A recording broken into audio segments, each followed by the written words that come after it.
Bize biraz karakterlerinizden bahseder misiniz? Bayanlar önce. Tabii. Seher çok merhametli, çok iyi kalpli, yardımsever bir insan.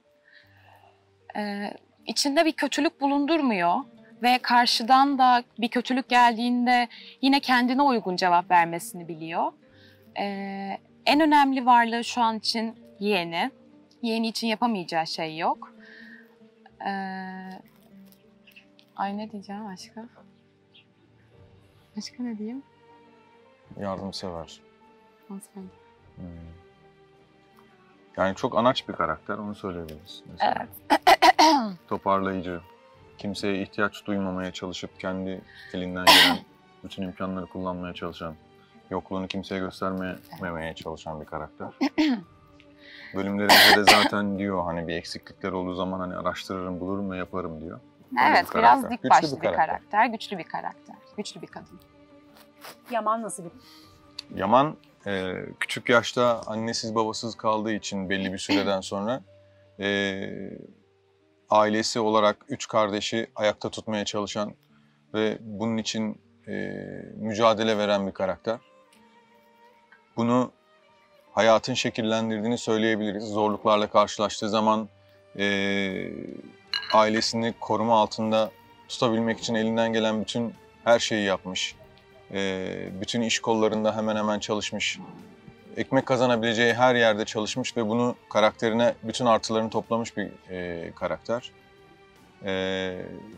Evet, Yaman da çok güçlü bir karakter. Kimseye ihtiyacı yok. Ama sanılanın aksine Yaman bir mafya babası değil. Hani böyle bir yorumlar olabiliyor bazen. Fakat Yaman'ı sertleştiren şey hayat koşulları. Tamamen ayakta kalmak, ailesine sahip çıkabilmek için şekillendiği durum. Böyle aile bağlarının ne olduğunu hani anne baba olmadan tadan ve bunu sonradan öğrenmeye çalışan bir karakter. Hayata karşı duruşu çok güçlü.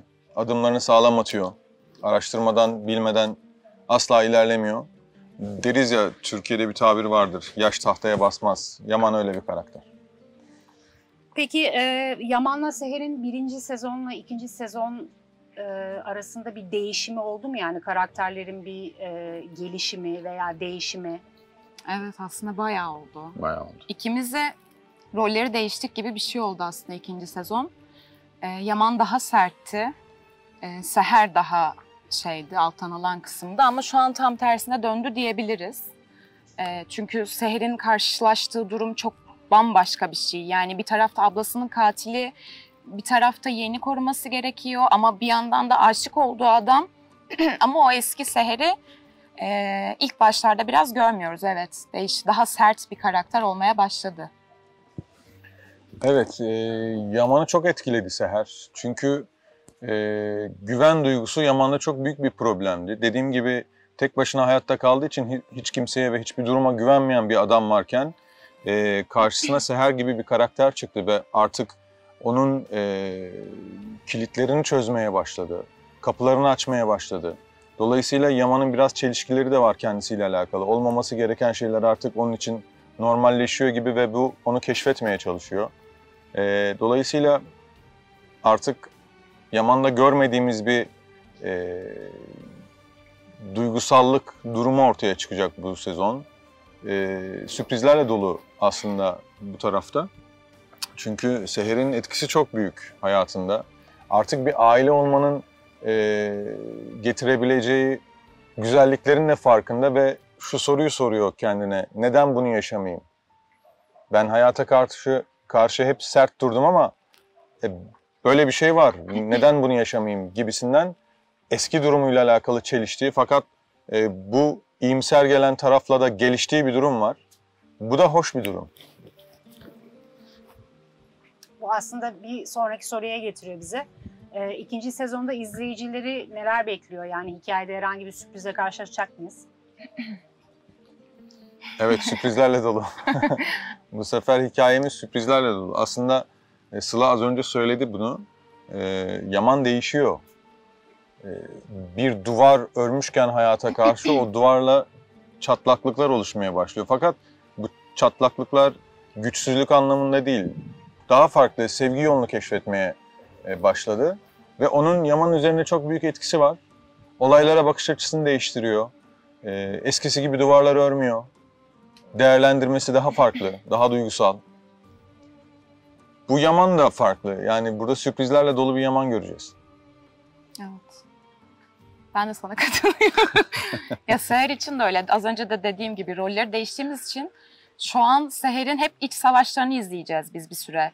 Yani bir tarafta evet gerçekten aşık olduğu bir adam var ve ilk defa bu duyguları tatmış bir kadın. Ama bir taraftan da en değerli varlığını yani canından kanından birini öldürdüğünü düşünüyor Yaman'ın. Onun savaşı çok büyük bir şey yani karakter için çok büyük bir durum, bir olay. Değişik şeyler ve güzel şeyler izleyeceğiz. Tamam. Peki oyunculuğa nasıl başladınız? Kısaca bir anlatabilir misiniz? Başlayayım mı? Ben mi başlayayım? Tabii ki. Ya ben aslında lisedeyken amatör bir tiyatro ekibinle başladım. Daha sonra bir öğretmenimin beni doğru yönlendirmesiyle daha profesyonel bir şekilde kursal hani eğitime başlamayı düşündüm. Onun sayesinde eğitim almaya başladım. Daha sonra da işte İstanbul'a taşındım iş için. Öyle başladı. Beni oyunculuğa iten şey hayatın çeşitliliği, insanların çeşitliliği. Birçok şeye yeteneğiniz varsa bunları da gösterebilmek için oyunculuk çok güzel bir yol. Çünkü eğer oyuncuysanız o projenin size nasıl bir karakter getireceğini bilmiyorsunuz. O karakterle o anda tanışıyorsunuz. Ve gerçekten yeteneğiniz ve onu yansıtabilecek bir hevesiniz varsa onu yansıtıp o anda o oluyorsunuz. Mesela Halil İbrahim asla hayatında Yaman gibi bir adam değilken bunu çıkartabilecek bir potansiyeli varsa Yaman'ı da oynayabiliyor. Atıyorum başka bir projede başka bir karaktere de bürünebiliyor. Bu çeşitlilik benim hayatta keyif aldığım şeylerden bir tanesi. Zaten zenginlik de bu. Ben de küçük yaşlarda bunu keşfedip izlediğim dizilerdeki, filmlerdeki karakterlerin taklidini yaparak heveslendim oyunculuğa. Ve sonra eğitimlerimi aldım tabii ki.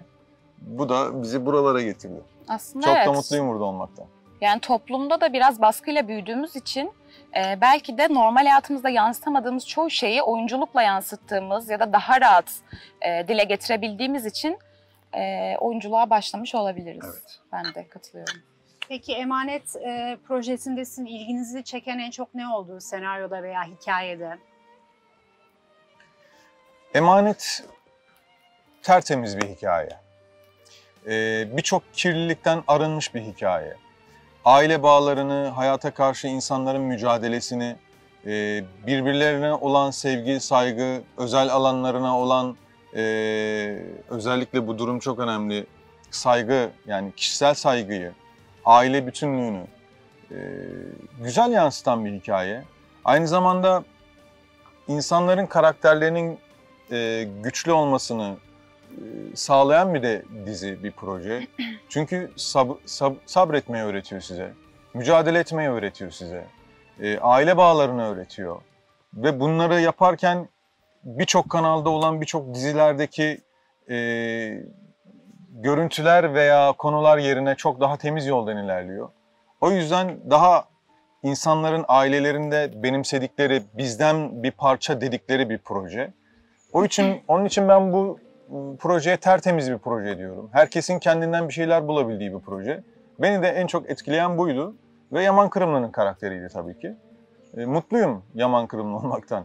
Evet, yani toplumda gerçekten yani ben Seher'i ilk okuduğumda dedim ki evet bu halktan biri, bu bizden biri. O yüzden sevilebileceğini, ilgi görebileceğini biliyordum. Çünkü Halil Bey'in de dediği gibi herkes, izleyen herkes kendinden bir parça bulabiliyor bizim dizimizde.